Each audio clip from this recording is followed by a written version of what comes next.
very slowly. As I got better jobs, I needed to write processes that instructed managers, engineers, designers, and others how to do their jobs.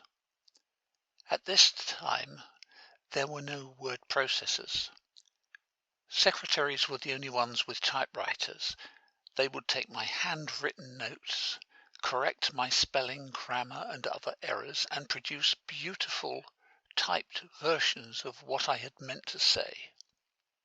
Identify available resources. Secretaries, anyone except your boss, who will proofread for you. Read at home. Use speech-to-text software and text-to-speech software. My working and writing.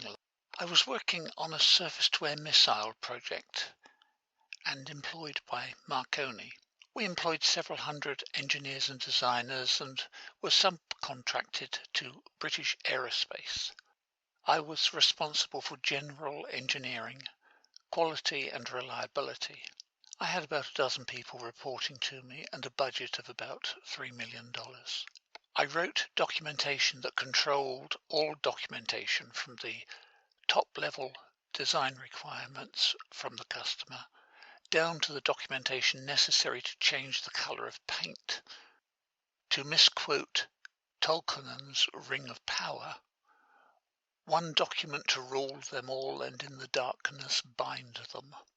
One of my tasks was to define what engineers would do, how they would complete each task, and how they would document any change they made.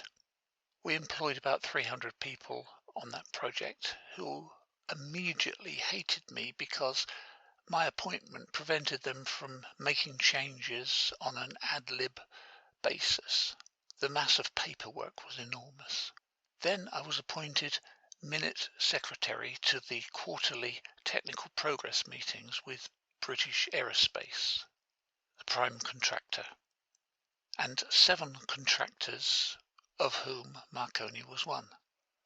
The minute secretary needed a working knowledge of electronics, electrical, hydraulic power and control, thermal cooling, hydraulic systems, radar, microwave, signal processing, computing systems, system engineering plus operations management, and the ability to read and create PERT diagrams.